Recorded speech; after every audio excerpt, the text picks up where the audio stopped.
Hello, everyone. I hope you can hear me. I cannot see you. Okay, Carly can hear me. Hi, welcome to our residency info session, Bemis Center. I'm Rachel Adams. I'm the Chief Curator and Director of Programs here. Thank you for being patient. We're just letting people join in. And yeah, we're excited to talk about our application process with you all today and answer questions, share some facts about Bemis, all of that kind of stuff. First, I wanted to introduce our residency team. So I already introduced myself, but I'm going to hand it over to Carly and then we'll kind of go around and just tell you all what we do. Sure. Hi, I'm Carly Wagner. My pronouns are she, her, and I am the residency program coordinator here. I work directly with our artists and residents to manage their experience on site and also am really involved in the application process. So we're really excited to help you get a look behind the scenes here and hear more about what to expect when you are applying to a residency at Bemis Center. I'm going to pass it off to Matt, our residency arts tech. Hi, folks. My name is Matthew O'Reilly, he, him. I'm the residency arts technician. I'm mainly over at the Okada building, which is our big sculpture facility, and I mainly help residents with just learning and using the equipment we have. We have a nice big wood shop, plaster, ceramics, and kind of metal facilities, and I just give folks a hand using that. I'll just pass it over to Keith. What's good, everybody? Keith, sound program technician here at Bemis Center. I help work alongside the residents for everything audio needs, as well as help Rachel run the low-end program, which is our venue located in the basement at Bemis Center. I'm currently in our sound studio, and so if you join us, you will get to experience all the great things with sound art, experimentation, music, and many other things. Thanks so much, everyone. So before we get started and jump into everything, we had a poll because we're just kind of interested in where you all are coming from. So I'm going to let Carly kind of send that out. We don't really know what that looks like. This is the first time we're doing this. So if you all can jump in and answer these questions, there's only 4 of them. So not that much, but we'd love to know where you're joining us from.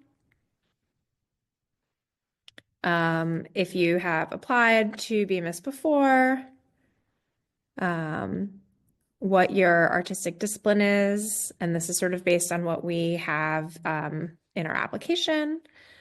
And then I'm like scrolling down, I can't remember our last question. What program are you looking to apply for? So thank you all. It's really interesting for us to see this, so we appreciate it.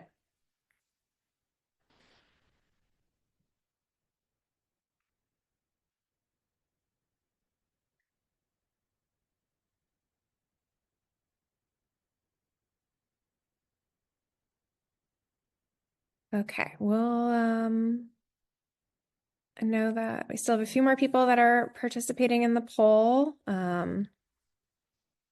Carly, can you start screen sharing while people finish this?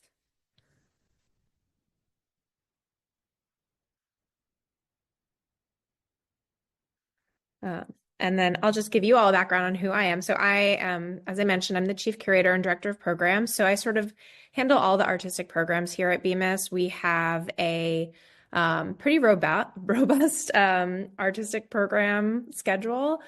We do around 3 to 6 exhibitions a year in our public galleries, which are open, pretty much year round. We have our residency program, which obviously is what you're all here for, which has about 36 artists per year in 3 different sessions. And then we have, as what Keith mentioned, and you can kind of see here on the bottom left of this image of Bemis, is our low-end venue, which is our sound art and experimental music venue, where I curate about two performances a month from artists from all over the world that come to perform at Bemis. If you all haven't been here before and you're ever like just kind of coming through, on I-80 for whatever reason through Omaha, please stop in. We are always free and open to the public. So we'd be very excited to welcome you, regardless of being a resident or not. Thank you all for participating in this poll. I guess we could probably end it now, but it's really nice to sort of see where people are kind of coming from. Looks like we have a couple people from outside of the US. This is a national and international residency, so glad to know that people from outside of US are joining us, as well as, from the Midwest and the Southeast and the Northeast. So, and most of you have not applied to Bemis before, which is great, but appreciate those that have coming to this info session to learn more about our program and how you can kind of strengthen your application. And then it looks like it's pretty well distributed between the 3 open calls and then 1 person interested in the sound art program. So thank you all for that. That's really exciting for us to see. Okay, I think we'll jump into it. And we do have, we will answer questions at the end, questions that have been sent in to us. But if there are other questions that kind of come up, please feel free just to use the chat and we will get to that question. We'll keep an eye on that. So please chat in if you need to. Okay, Carly, I think we're ready. So we have 4 different kind of, we have 3 different programs within the residency program. The spring, summer, and fall open call are sort of our legacy programs. That's sort of how we started.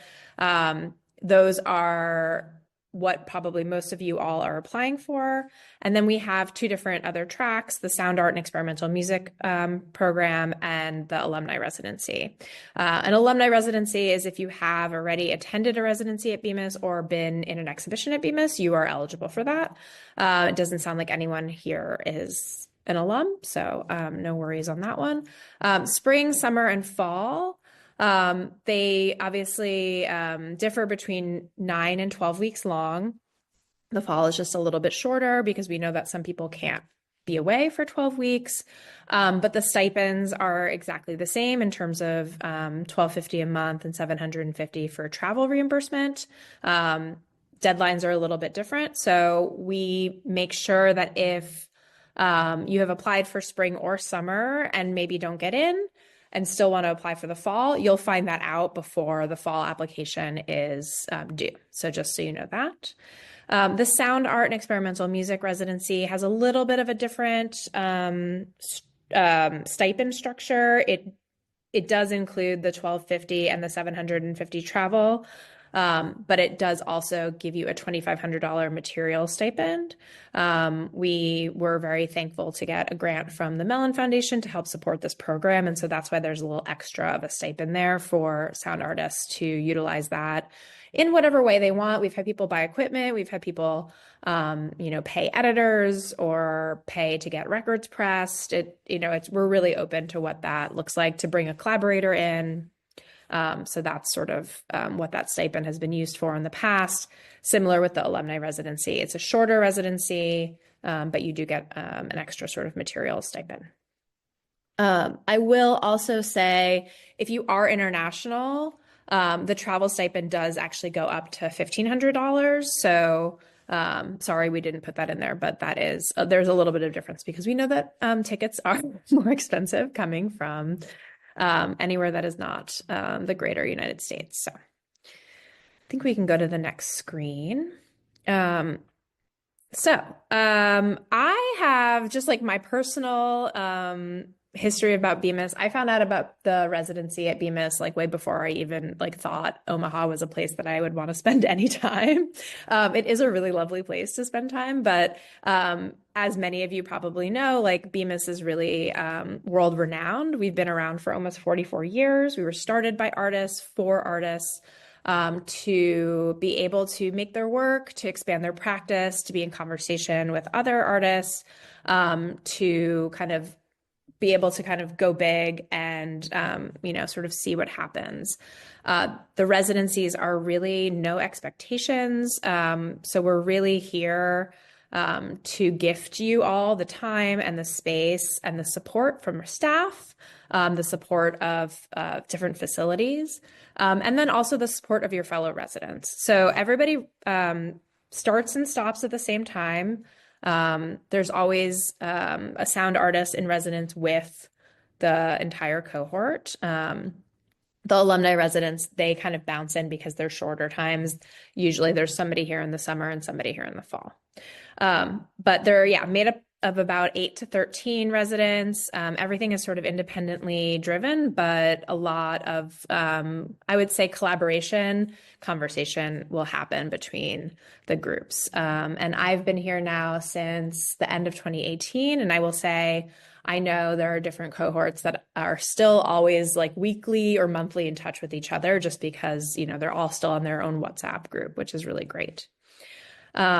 Once you are accepted into Bemis and you're here and you've gone through orientation, we really don't expect anything else from you, but we do like to offer other things that you can do. So we do things like art talks. We usually do like a potluck in the spring and summer with our community so that residents can talk about their work and meet other people in the community. We have tours of different places throughout Omaha, partners that we have where our residents can utilize their facilities, such as Hot Shops, which is a glass and foundry, or our community college, Metro Community College, which has an amazing digital fabrication lab that residents are allowed to use, but also other cultural organizations or studio tours or collection tours. So we kind of, we pack it in, but again, nothing is required of you. And then every cohort has an open house, open studios day, usually the last few weeks, maybe 2 or 3 weeks before the end of your session. We will open the entire building and we'll have a really fun day where studios are open or you can install work in other places. We'll have an art activity and exhibition tours and, possibly performances in low end. And it's a really great way for our community to come back and see what the residents have been doing and, have extended conversations with them. What do residents have access to? So everybody gets their own live work studio. If you are a collective, we do allow collaboratives that are 2 people to apply simultaneously. And in the application, you can say if you would like the live workspace to be together or separate. So we've had both. But we just need to know that in your application. Every studio, and Carly's sitting in a studio, so she can kind of give you a little bit of a view, but you have your own full kitchen, full bathroom, and bed, and you can arrange it however you want. We have extra furniture, extra tables.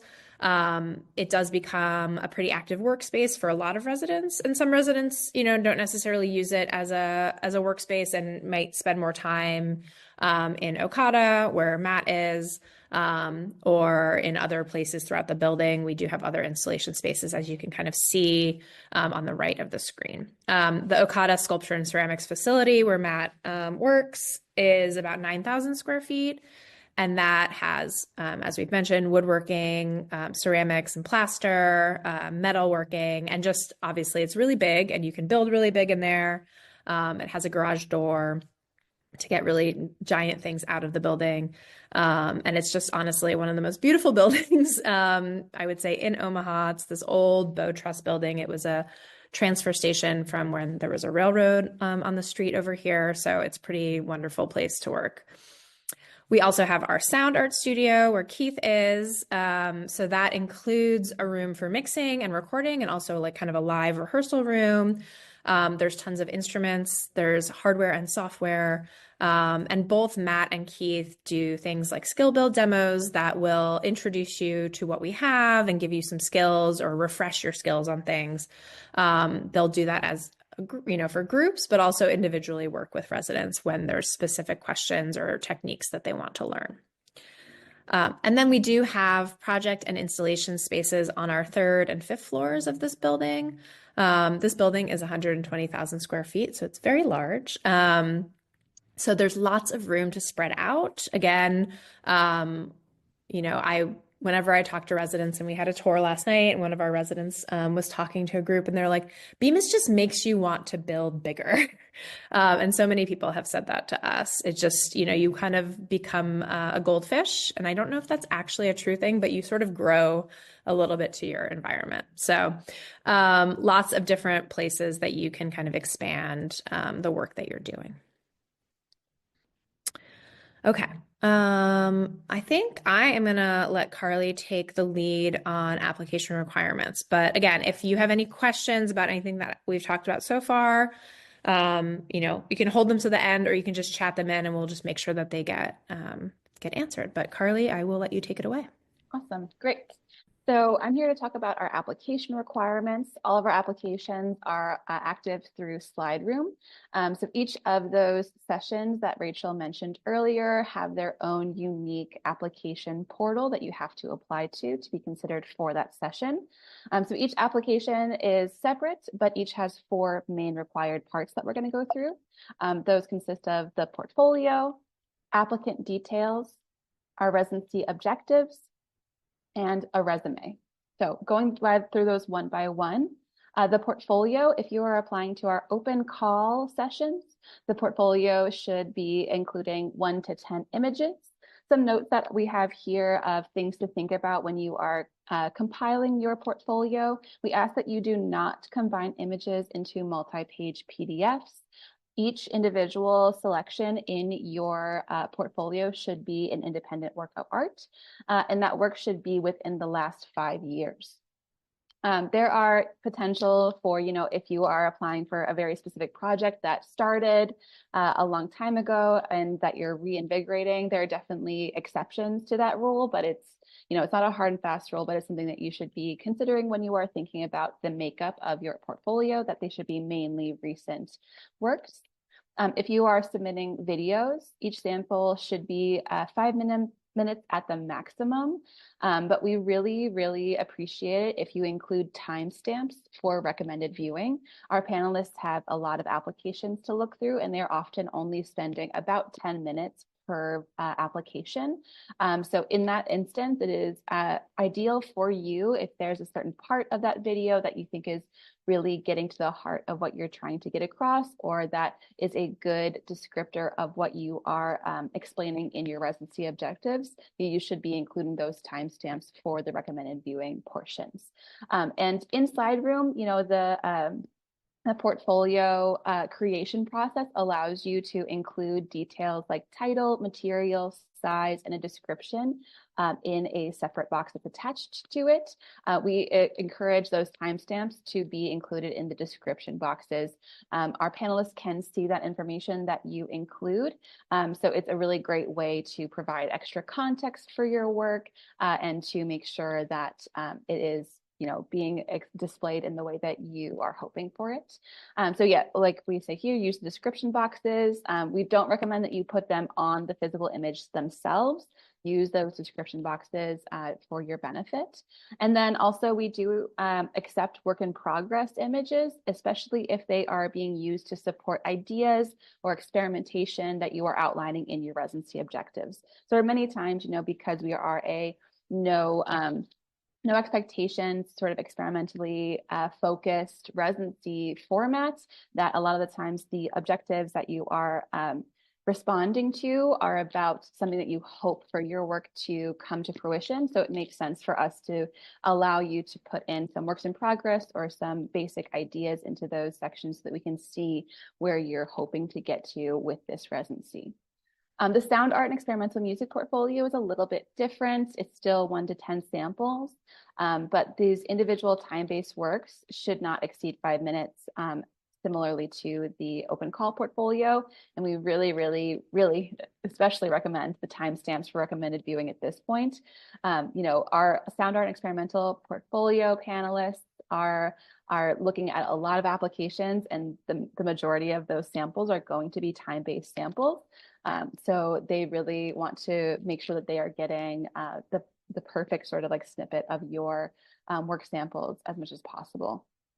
Other notes that if you have linked media, it must be set to public. We will not be viewing any private media, even if there is a password that is provided in the description field. So if you are linking out to external things, they must be publicly accessible. In the applicant details section, it sort of just goes through basic information about you, but some things that I wanted to touch on here. We do ask for your website or social media. This is not something that all panelists are going to be viewing, and it's not a requirement of our panelists to look at your website when they are reviewing your application. It's really only used in the case that the panel sees something in your work and they need or want more context. But I do recommend, don't rely on the fact that our panelists might look at your website as a way of explaining more about your portfolio. Definitely the images that you are using and submitting are what our panelists are going to be corely using for their decision. So keep that in mind. Contact information that we accept is not shared or stored. It's only used to contact selected artists in the event that they are chosen for the residency. We ask for a date of birth, but only to make sure that all applicants are 18 or above. And then we do ask for a US citizen declaration, but this is purely for internal purposes. And it sort of harkens back to what Rachel mentioned about the difference between stipends. So if you are an international resident, the travel stipend is different, as well as the way that we pay out monthly stipends is a little bit different because of limitations due to B2 touring visas. And we can talk about that more in the Q&A section as well, but that is just to make sure that we are providing each applicant with the correct sort of contract agreement based off of our ability to pay them. Going into residency objectives, we ask for you to write up 3 sort of short descriptions of how you might use your time here. The first one is just a brief statement about your creative and intellectual interests. This can be a sort of broad artist statement. What are your long-term professional or artistic goals? This is more to see sort of what your trajectory might be and how this residency might be able to serve you as an artist. And then another one is based on your interests and goals that are previously mentioned, what are your most pressing needs at the moment? This can be related to specific facilities that we have, resources, tools, time, the physical space, or financial support. So that one's a little bit shorter and it is really specific. We're hoping to get some really specific answers as to what exactly about Omaha or Bemis are particular ways of being able to support artists at this particular time in their career. How does that relate to your artistic practice? So those are really what our panelists are going to be spending a lot of time reading through. In the statements about creative and intellectual interests and the long-term goals, you want to make sure that your portfolio is supporting the things that you are stating in your in these statements. So just keep that in mind of if you are mentioning in your long-term goals that you want to be heading in a specific sculptural direction, maybe making sure that there are work samples that reflect that that way of working. It would be helpful for our panelists to see. Now the sound art and experimental music residency objectives are a little bit different. We asked them to provide a brief statement about creative and intellectual interests and also a description of how you anticipate to use the time if selected. And then we also ask for, based on your interest and residency goals, what are the specific resources that you may require while you are in residence? And then we also ask for a detailed breakdown of how you might spend that materials budget. So yeah, this one's a little bit more writing involved and a specific materials budget, but same sort of ideas are here as well. Of if you are stating something about a way that you would like to be working or a long-term goal for the residency, those things should also be reflected in your portfolio. So they should be in conversation with each other. Your resume or CV, we ask for a current resume. It should include information relevant to your artistic history, include shows, residency, education, speaking engagements, or other publications or other experience that is relevant to your artistic practice and growth. We ask really a lot to please only keep your document to less than 3 pages. This is not something that we you spend a lot of time reading through. It's just to make sure that you are an active working artist who is dedicated to your practice. And also, if you are a collaborative group, we do ask that that resume is a combined resume reflecting how you have worked as a collaborative in the past, and you can have individual collaborative members listed at the top of that resume. So going a little bit into how our selection process works. Our applications are open right now. They close in March 31st is our first upcoming one. So we have a 2-round residency panel.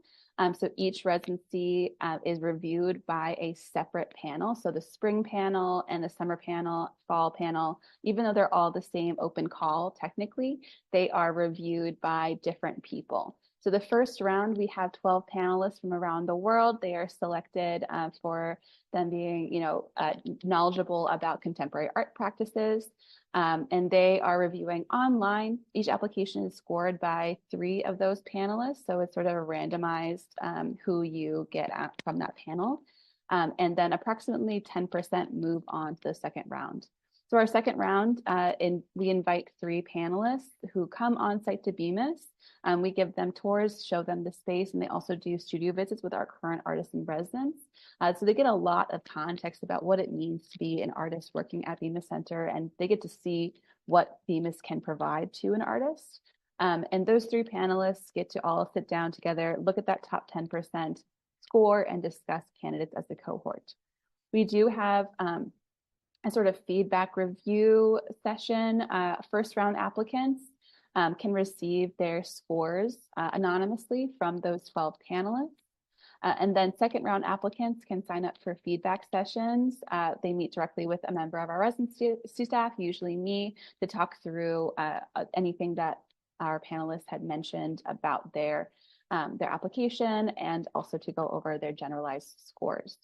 So it's a pretty long process, and about, if we say probably 5% of applicants are accepted into the program. So it's very competitive, but our panel selection process is very comprehensive. So we do have a couple of application questions from you all at the time of registration to this event. Going to go through, maybe Rachel and I can sort of ping pong back and forth. So first question, what happens during the residency? Okay, I'll take that one.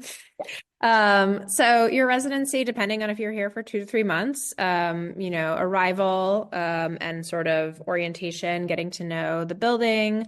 Our staff and residents always have a lunch together so that we all get to know each other a little bit. In the first few weeks, as we mentioned, we do tours of our partners and other local institutions. But really, we kind of just and skill build demos, which I touched on a little bit before, that Matthew and Keith will lead depending on what you have asked for previously. So we'll do sort of, pre-meetings with you all, both individually and as a group, to sort of give you all the information you need, and just to get on the same page with what you're hoping to accomplish during your time here. But yeah, then your time is your own. We have, you're here 24 hours a day, you're in the building. So it's sort of up to you in terms of how you want to schedule your own time. But there will be lots of events that happen between our exhibitions and our low-end programming. There'll be residency events, as we mentioned, open studios, and like our meet and eat potluck, as well as, we're always letting residents know what's happening around town. So other arts events and things that are happening that you can join in. And finally, sort of wrapping up. Unfortunately, the time goes by pretty quickly. So it's really wonderful to have you all here when you're here, and then we all get sad when you leave. I don't know if that hopefully that answered the question. There are also like studio visits that happen. I do individual studio visits with each resident. We have visiting curators and people, both local and non-local, that come through. So that is also opportunities that happen. And then we've now been doing professional development. This year, we're partnering with a group called Creative Studies. So there's like webinars about taxes and showing at galleries and pitching your work and things that are accessible to all of our residents for the year. What makes a strong application? We kind of have, it's difficult to define exactly in perfect terms, like what a perfect application would look like, especially because our panel is always changing. However, strong applications often have really unique and cohesive perspectives that are clear and connected across the work samples with the residency objectives. Some sort of common things that we see is that a residency objective could be really very strong, but not supported by the work samples that are provided by an applicant. So we really encourage you to make sure that those work samples that you're submitting are a strong documentation quality as well, and that you're using the description boxes appropriately to provide important size, material, and other conceptual context that might not read across a computer screen. So across the board, that's like very sort of like generalized, like at the base level, like what you can do to make your application really strong.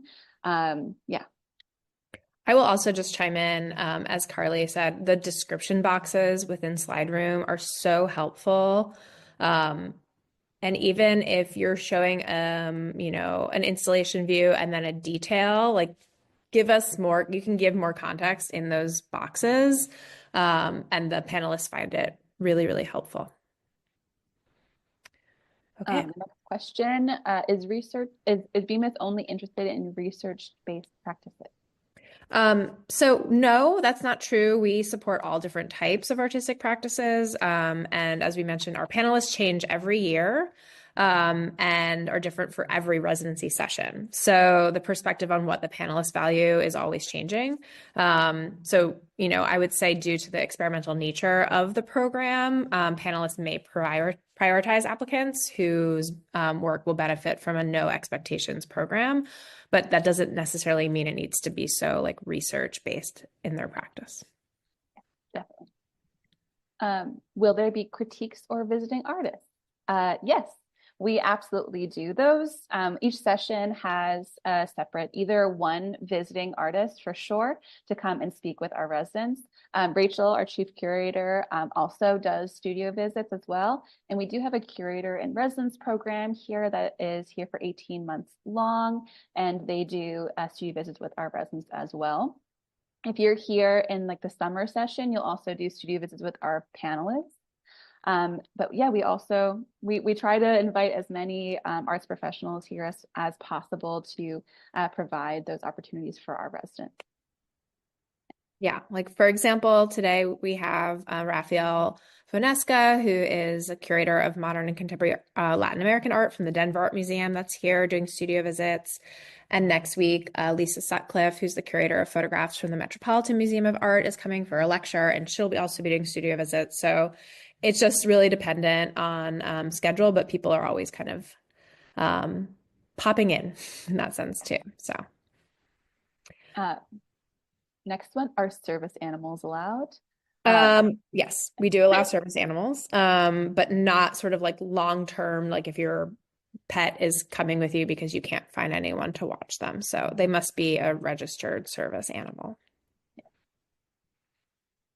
How many artists typically apply? So for context, last year, we received 320 applications for our spring session, 347 for our summer session, 543 for our fall session, and 133 for sound.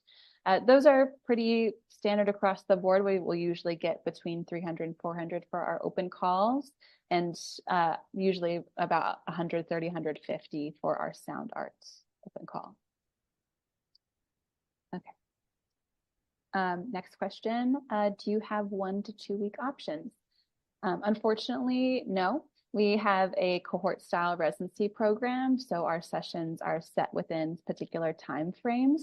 The only sort of separate thing that we have is that the alumni residency is between 4 and 6 weeks. But yeah, generally our sessions are between 9 and 12 weeks long, and those are required of the resident to be here for the majority of that time period. And then the last question that we got was, are only experienced or established artists accepted into the program?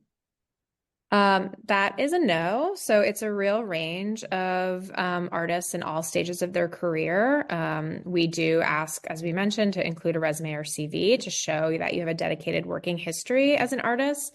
But we also know that artists come from all, different avenues. We've had artists here that are just out of undergrad that haven't gone to graduate school yet. We've had artists here that are in sort of the late stage of their career.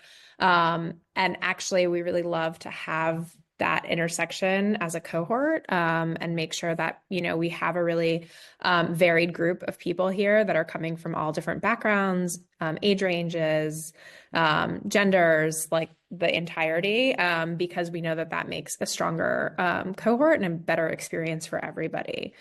So no, you don't have to be in a specific place in your career. We encourage you to apply at any point. So those are all the questions that we had from you all who registered ahead of time. I'm going to go ahead and stop screen sharing here. And if there are any questions from the audience, either for myself, our team, any specific questions about what we have in the sound arts or Okada Sculpture and Ceramics facility, feel free. I see 2 Q&A. Yeah, we've got 2 questions also. The first is from Laura.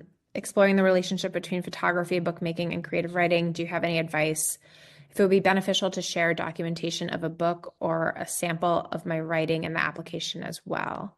I would say yes, if that is really intersecting within your work, having a sample of either the book or even like a short sample of the writing would be great. We do sometimes get writers. Unfortunately, we're not a writing residency, so it's better if you're really integrating it into a visual arts practice. Okay. Can you talk about the 4 scoring criteria, specifically contribution to cohort? Does this applicant add diversity through their lived experience, perspective, or unique skill set?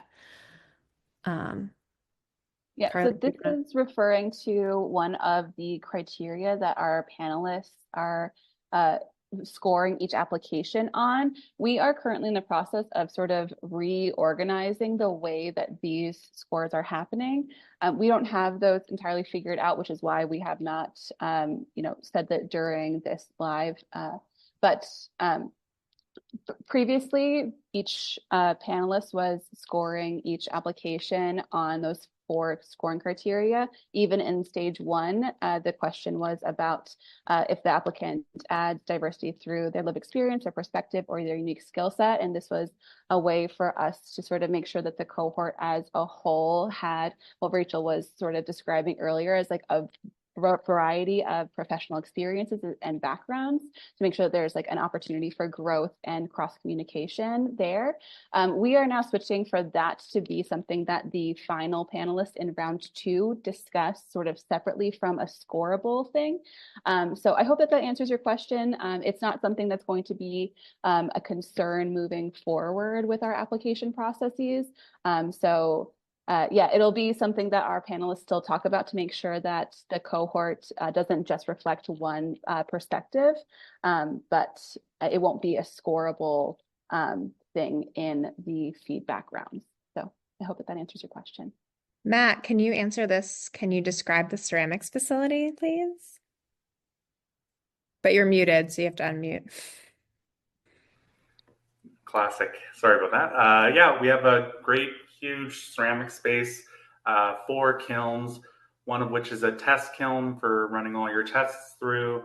And then we have a large oval kiln. All the kilns have the lids, so you can kind of reach into. There's no front loading kiln. We have 2 wheels, a spray booth, and a lot of wedging tables, lots of kiln furniture, and I think that's about it. And they're all electric kilns. We don't have a gas kiln here at Bemis. Yeah, and that's a really good point, as well as we have some other local kind of facilities that we partner with, such as the Union Art Center, or over at Hot Shops, there's some other like larger gas kilns, and we have partnered with them to help fire and do specialty firings if those needs arise. Yeah, I will also just jump in and say that we have a list of what facility equipment is included in both the sound studio, Okada, our sculpture and ceramics facility. That information is available to all of you. If you are on our application page, in the description box, it says for a list of current tools and equipment available to Bemis Residency here, and then there's a link there. If you click on that, you can see the size and brand and models of all of the kilns that we have, ceramics equipment, drilling equipment, as well as all of the sound equipment that we have available to you. So if you need to get sort of nitty gritty there, you can look at that as well. Is the sound program integrated with the rest of the cohort? Yes, it is. A lot of residents that do come and visit do have a sound component with their projects. So I'm here available to help assist with that. Also, I know that a lot of residents like to do stuff in Okada, like they'll build instruments and then they want to test them here in the sound studio or record them here in the sound studio. So yes, we all try to keep everything under the same house, and we all try to keep it as collaborative as possible. Thanks, Keith. Can a partner or spouse join the residence? You can definitely have visitors. I think we say, visitors up to 5 days, twice during your residency program, but they can't actually be here full time with you. We have made exceptions where some people have lived off-site, so that's a whole sort of different conversation. But during the course of your residency, again, we're fine to have short-term visitors, but nobody's staying on site. If you are a collaborative husband and wife team, that's a whole different story, and you would apply together. Should you apply as an independent artist? What if you present your practice as a studio or company? So we can't have more than 2 people at once. So like I said, if you're a collaborative of 2 people, you can apply together. But otherwise, I would say to apply as an independent artist. Does the sound studio provide video support? This is a great question. So yes and no. Yes, we do have a very nice Apple monitor that has a lot of colors that you can use for reference while doing sound work, like recording ADR and things that are more sound related. Do I recommend using it for an editing studio? No. But if you do want to do things that are more sound heavy related, yes. But if you're looking to say, I need to edit a film or I need to focus on this, maybe it's not the best environment to do that in. This is definitely more of like a recording sound studio than a video studio. So there is ways to get around it, but we don't have the tools or the hardware to kind of help facilitate those needs. We also don't really do this, use this studio to film video, because the walls have a lot of sound panels and stuff. So it's not like a stage for doing photo shoots or video or any of that nature, but we do have a lot of places in Bemis that look really cool that you can use, like our 5th floor right at the top of our building, which gets a lot of natural light. Looks kind of brutalist in there. So people like to do, cool shoots. And then from there, you can, use the sound facility to help organize that material and to help edit that material. But anything of like coloring or any final decisions you would make, I would recommend maybe focusing on your own tools that you probably have to bring along, or maybe get into a space that is made specifically for video that is located here in Omaha.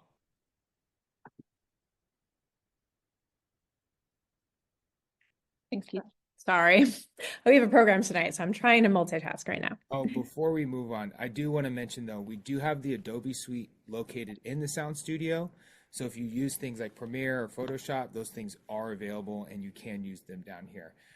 So just add in that as well. Thanks, Keith. I'm asking as a ceramicist who would want to build big while in residence, are there instances where staff is available to help load and unload? Yes, I'm here full time with a bit of a specialty in loading large work as well as making work more modular so that it can be put into the kilns, and here to help you with that and any other of your ceramic needs. Thank you. Have past international residents transported physical works home after the residency? This is a great question. Carly, I'm going to leave this one to you. Yes, they have. I will not lie and say it's been easy all the time. One of the pros of Bemis is that we're huge and you want to build gigantic, and then you end up leaving. You're like, okay, I built gigantic. Now what do we do with this? We've worked with international residents to get their stuff home just through shipping. One of the sort of things that we do, so technically speaking, for international residents who don't have a US-based tax ID, we are not able to pay the monthly stipend out directly, but we are able to reimburse for things like groceries, meals, transportation, travel, lodgings, weirdly enough, laundry. We have laundry things on site here, but laundry, cell phone reimbursements, and shipping reimbursements. So a lot of the times our international residents have used their monthly stipend and used it to reimburse themselves for shipping costs. Yeah.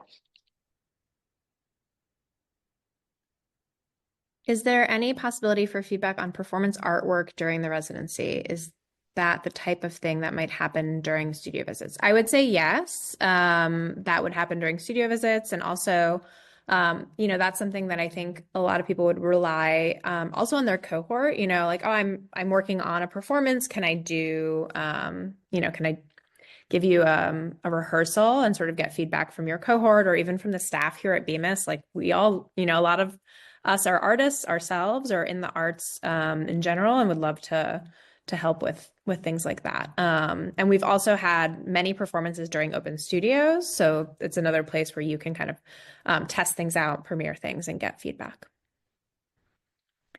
With regard to documentation for installation work, do you accept 2 views of a single work in one slide? It's not recommended. You could, if you don't want to use up multiple slots, but ideally each individual piece in the portfolio is reflective of one thing. So, you can definitely submit like 2 images of the same work from different views and just, make sure that that's clear from the description box of why you want these 2 different views. But the combination of images into one, we've just had issues in the past of it being really hard to sort of see what's happening in those. We do kind of have to deal with the translation of the physical into the digital and having our panelists make sure that they're, viewing your work as you would want them to be viewing it. So, it's not recommended to do it, but if you feel comfortable with it being displayed that way, you are welcome to. Okay. Could video editing be done at DoSpace? I think that DoSpace is also under renovations. They're going to be combining with the new Omaha Public Library. So I'm not entirely It is sure. opening in 2026. Yeah. So right. So maybe in the future. Yeah. We're going to say possibly. Yeah. Yes, to answer, yes, they will have the ability to do video editing. I can't guarantee that it'll be, you won't get as much privacy as you will here at Bemis, but we do have a lab on our 3rd floor, which is also where residents stay, where we also have Adobe Suite available. So if you kind of like working in silence or working alone, you can use our facilities as well to do that. I don't really see too much of a difference with the 2 spaces at this current time. Do you have any resources or technicians for physical computing, creative coding, or creative technology? Um, I Yeah. I was like, how are you going to answer? I don't know. Maybe Matt can Yeah. answer. Right. I could I was take just going to say, yeah, all the technicians here, Keith, Carly, and I, we have different abilities. My skill set, I can help you with kind of basic C plus coding and kind of Arduino microcontroller, Raspberry Pi kind of stuff. As for creative, getting like super creative with it, I have to watch some YouTube videos or lean on some community resources such as the college here with their fabric or prototype lab and fabrication space. They have on-site technicians that have specialties in those areas. Yeah. And we have also connected some of our residents with the Johnny Carson Center for Emerging Media Arts, which is in Lincoln. So it's about an hour south of here. Not super close, but we definitely have the ability to connect residents with people who can help them. Yeah. How often are international artists being selected for the program? Asking from New Zealand. Isabella, thanks for joining us from New Zealand. I would say it varies. I feel like we usually have about a quarter to maybe even a third international artists in each cohort. Does that sound, approximately average? Yeah. So yeah, we definitely encourage it. We're really excited when we get applicants from everywhere. What kind of raw material, access, steel, wood, clay, etc., do you have at Bemis? Is any offered through the residency, or should we source it ourselves? Matt, do you want to take this question? Yeah, so we provide residents kind of with a list of local resources where you can find things like wood at the Lowe's or Menards and different steel outlets. But yeah, residents are expected to source the most of their materials themselves. We do have a lot of donations and kind of things left by prior residents that you're welcome to use as well, and as well as a space we call a thrift shop. It's kind of like our own little private thrift world that you can go and use materials from there. But yeah, for those kind of things, you folks are expected to source it yourself. And we have a van that residents can use to go around town and pick up materials and what have you. Thanks, Matt. Are all of the tools different from your specific practice medium available to use? I don't know if I quite I think understand. that means probably that are you able to use everything? Hmm. Yes. So the sound arts residents can work in Okada if they wanted. A resident who just is here with the open call can use the sound art studio. All of these resources are available to all residents across the board. So you don't, just because you applied with a specific material, practice, anything like that, does not mean that you are required to stay within that space.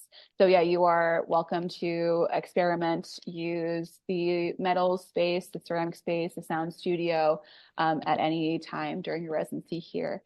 We do have, Keith and Matt will go over safety orientations for everybody, as well as some sort of like individualized, more specific skill build demos to help develop your skills in any one material or way of working. Great. And then our last question, with the 10 images, is there an ideal number of works to show or perhaps a minimum number? That's a really great question.